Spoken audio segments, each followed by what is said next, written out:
To wrap up from Report 66 through 70 on camping, I'd like to use this report to transition from said topic to one of more medical natures, starting with a disease that can oftentimes plague human organs called the pancreas.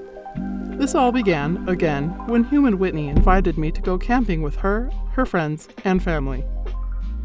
After arriving and setting up camp, see Report 66 on the strange dwellings used for camping and my thoughts on them, a fire was started and meals that had been previously prepared and wrapped in aluminum foil were taken out and placed next to the fire and in the hot coals. They had even made one for me, which was very kind. It was a simple meal. The only alterations needed for my safety was the exclusion of the root vegetable known as onions. Whitney had even made a mark on the outside of my meal to indicate it was specifically for me. I noticed that human Mary also had a mark on the exterior of her wrappings, and upon my asking, I was told it was because her meal didn't include the same soup sauce that was in the other meals, and had fewer of the root vegetables called potatoes. I gave it no further thought at the moment. After all, humans' preferred tastes vary greatly from individual to individual, see Report 14. However, after the meals were done cooking, I also noticed that Mary did not partake in any of the fizzy canned beverages. Again, I thought to pass this off as a personal preference, until human Ammon asked about it, inquiring if she wanted a different flavor they had available, or if she wanted something non-caffeinated. See more about caffeine in Report 28.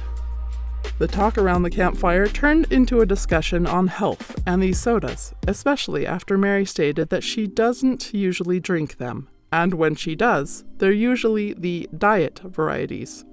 After many other humans giving input to such beverage selections and health impacts, Mary explained that the reason behind her beverage selection was because she has type 1 diabetes. That seemed to clear things up for many of the humans who awed or nodded in understanding. Before the conversation could wander off, I questioned what this diabetes was and what having the first type of it meant. Human Mary took a small device out of her pocket that had a wire running up her shirt. She showed me that the wires actually went inside her. Honestly, I'm surprised at how well I was able to soak up the information she told me about her disease while I was in such a state of shock. Please note here that my collection of Earth reports is to focus largely on a more anthropological take on human and Earth life and cultures. There are plenty others who are compiling deeper research into human biology and medicine, and they are much more qualified to do so than I. That being said, I have taken upon myself to learn the basics of human biology, as it does play a large part in understanding many aspects of day-to-day life on Earth. What I was told, and what I have since learned, is that the disease known as diabetes is when the pancreas organ slows or even ceases functioning. The pancreas creates a hormone called insulin, which helps the human body regulate glucose levels in their blood.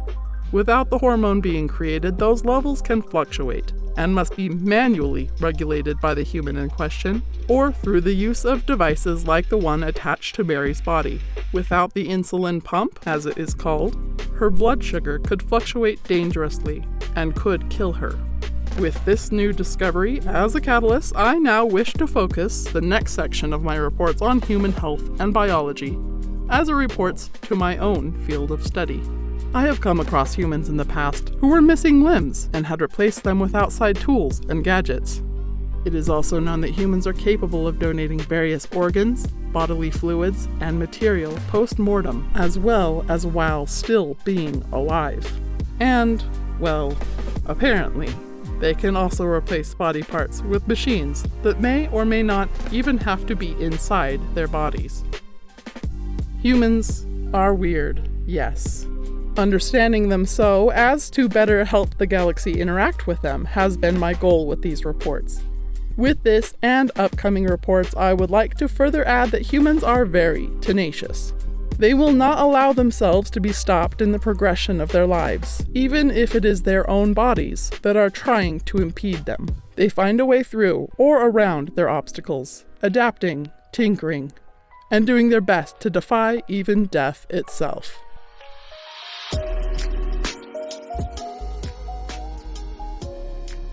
Oh, hi! Thus far, most of the videos on my channel have been stories that are short or easy to animate, and I'm hoping to animate some of my longer stories because they're really good, I think. They're more complex, definitely. That means I'm gonna have to maybe change some of my styles or workflow. I'm playing around with things. Maybe reach out to other people to help with artwork. I don't know. I'm trying to wrap my head around that one. I'm so used to doing these by myself. Anyways, I do these for fun. I hope you liked it. Be safe, be weird, be kind to others and to yourself.